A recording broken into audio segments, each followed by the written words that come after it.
Hey Carter, welcome to the Nurse Leader Debrief. Hi, thanks for having me. I'm so excited to have you, and I'm so glad you're such a patient and kind person because I just kind of randomly reached out to you on LinkedIn several months ago. I remember, and you were willing to talk with me. I've just been very impressed with your social media presence and watching a bit of your career from afar. So, thank you again. And I just look forward to sharing you with our listeners as well. So, why don't you just tell us a little bit about who you are, how you got to where you are, and just a little bit about your career journey as a nurse and a nurse leader?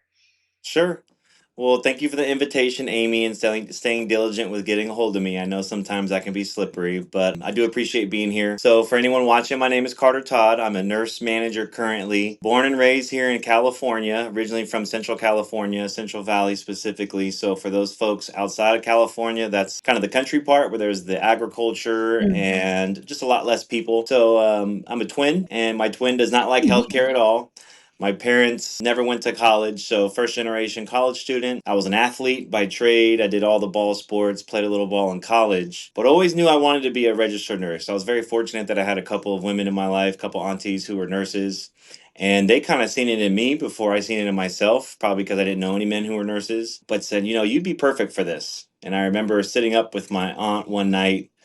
She was a night shift nurse, and she let me sit up and play. We played games all night, and she was saying, you got to do this, you got to do this, and I've never stopped with that passion. So, in high school, I used to say I wanted to be a paramedic because I think that was more appropriate for a 15-year-old boy to say. But nursing was something I always was knew I was heading in my true north. So, finished playing ball, did college, junior college all the way up. Was fortunate enough to get into Samuel Merritt University, got my BSN, started working in the pediatric ICU at UC Davis Medical Center. That was amazing. 5 years, got solid foundation, magnet facility, all the jazz here in Sacramento.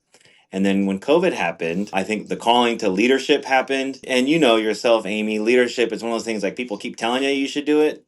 So I wasn't necessarily trying to do anything, but I got called into leadership during COVID-19 pandemic and transitioned to the adult world, and that landed me here at my hospital that I'm currently at. I've been a nurse manager here for coming up on 2 years, actually, on the 1st of January. So, very fortunate, big team, 175 direct reports, and I'm loving it. And then I know you're going to ask about all the other endeavors. That's like professionally in work, but then Yeah. outside of work, I've been really engaged with the nursing associations. I think having that collective voice for me has been something I've always just looked up to, and I just really respect those people who have came before us, the women that laid the foundation in this profession.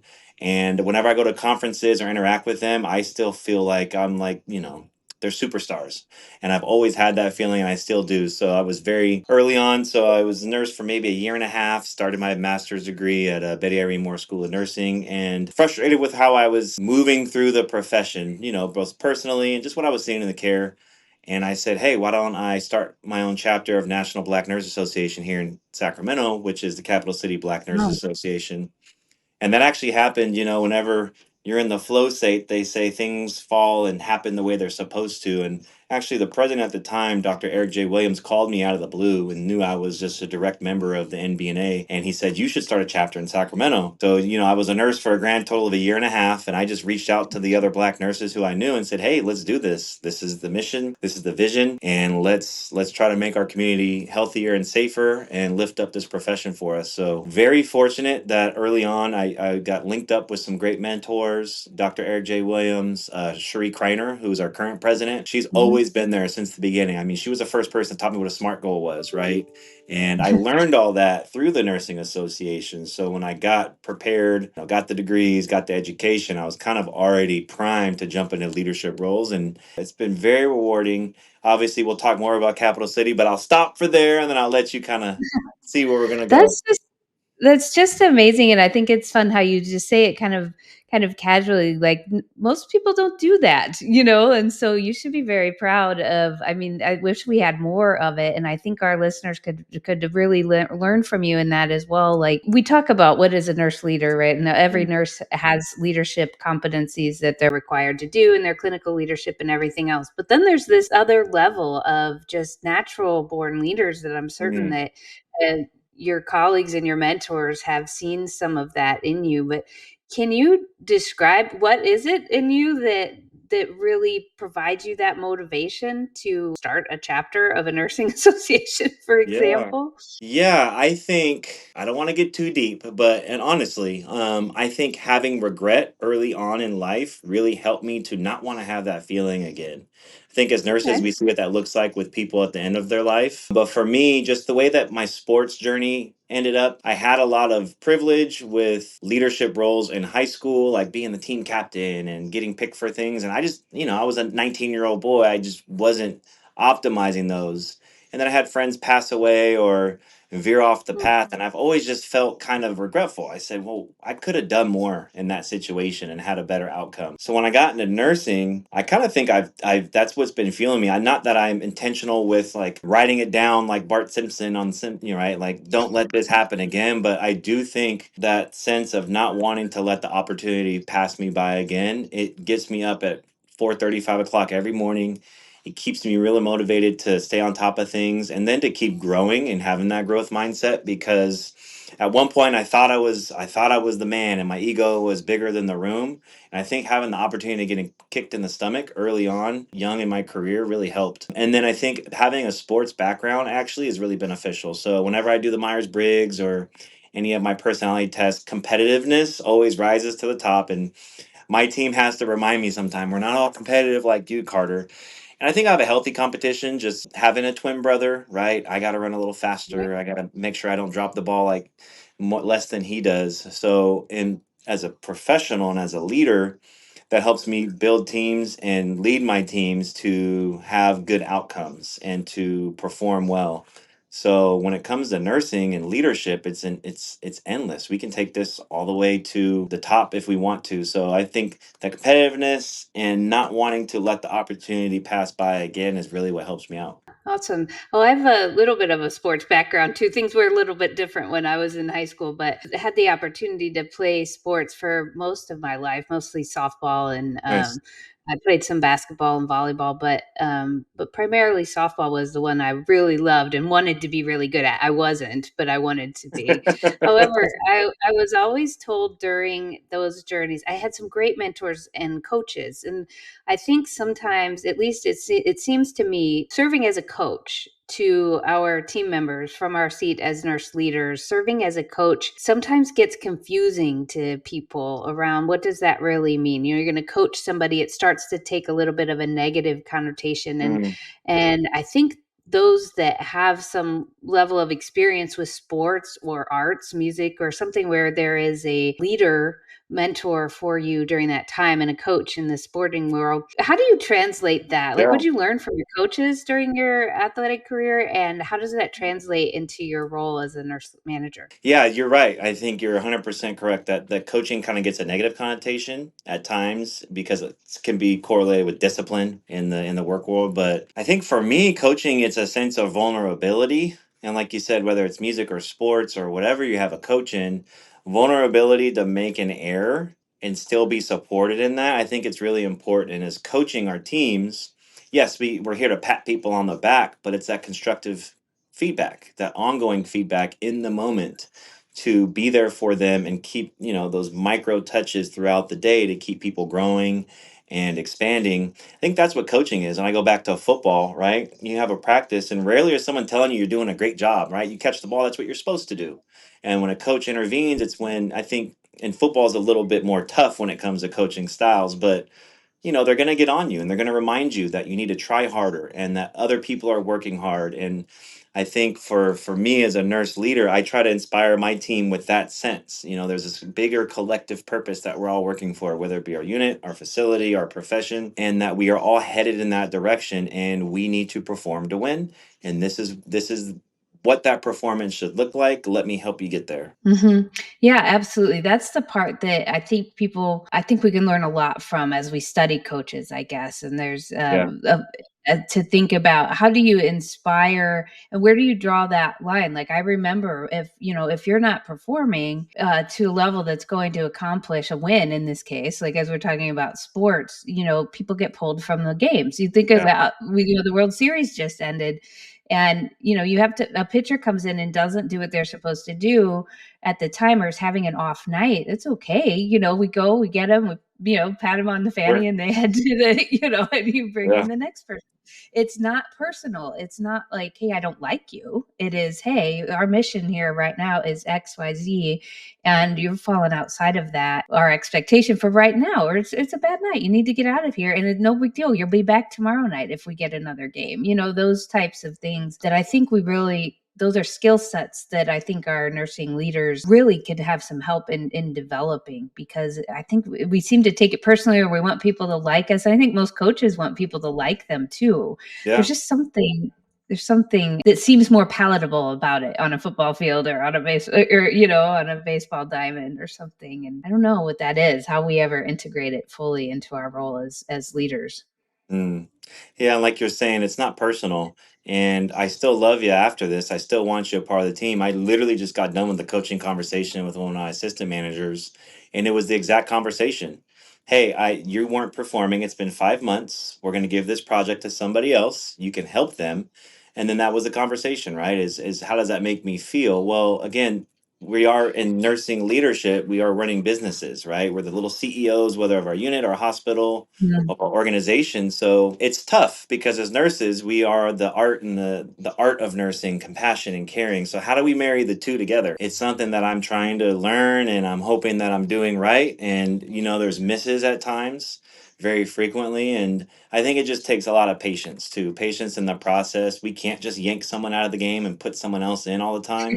Sometimes the team that we have is what we absorbed versus what we picked ourselves. So it takes a little bit more a skill set. And that's, like I said, I'm trying to learn that as I go. Yeah, absolutely. Well, there's so many schools of thought and resources available to help. And I think as long as and you come off as and to me, you strike me as vulnerable, authentic, and that's really I think what our team members want. And they want to be known, they want to be seen as human beings and contributors. And that's what we can't go around with all negative connotation for Yeah. everything either, because it's not that. And there is a skill set that we then need to develop to be confident enough in ourselves to address an issue, and we practice, right? Those are things that I think about at my time as an athlete. Or I played violin. This is probably even better. I played the Yeah. violin from the time I was 4 years old until I graduated from high school. And religiously, as a part of a orchestra or something. I still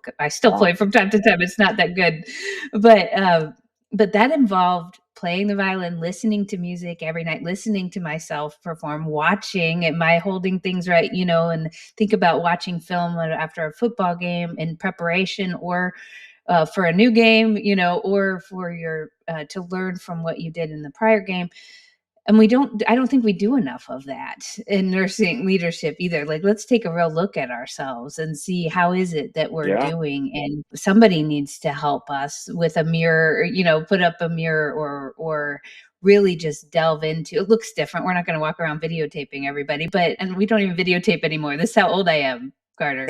uh, we record things, right? Yeah. Yeah. But anyway, that's all of that to say. I just think the more authentically we can look at ourselves, help our teams to look at themselves, and be reflective of what's gotten in the way of me being at my best today. What did I do really well today?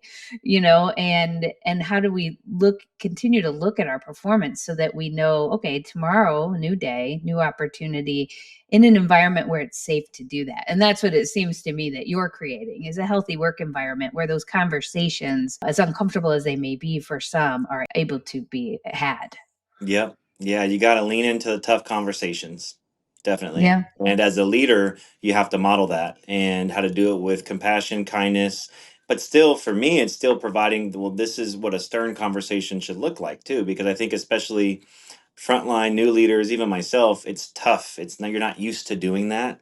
And there's a skill set, like you said, a grace that you have to have. So role modeling is huge for that. And that's what a good coach does, right? They give the rah-rah speech, but then they'll get out there and sometimes they run the drill for you and they show you how to do it.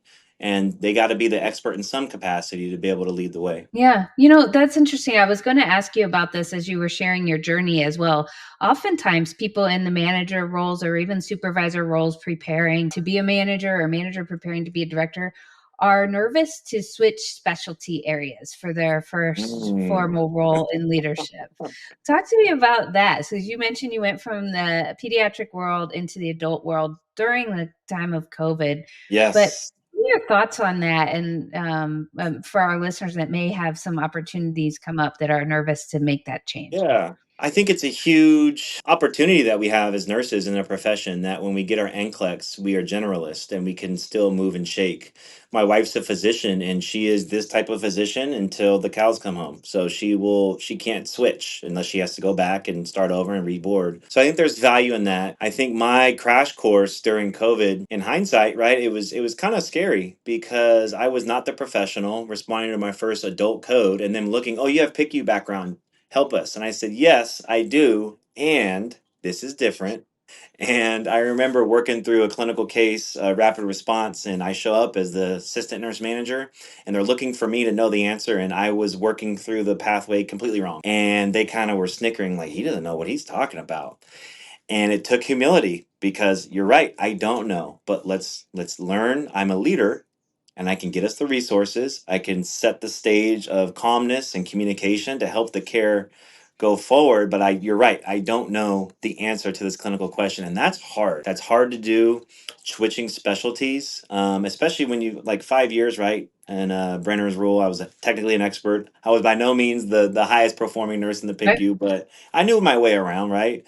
And then going to not knowing, it's tough. But also, your friends next to you probably know. And that's the kind of nursing I think high performing units have is, hey, come look at my drips with me. Hey, what do you think about this? Right? And being having that humility and that good faith in each other that we are all taking care of these patients together. Yes, this is my ratio, this is my assignment, but these are all our patients. This is our unit. They're coming to our home. And I think as a manager, jumping into leadership and switching specialties, that's what I took from the PICU.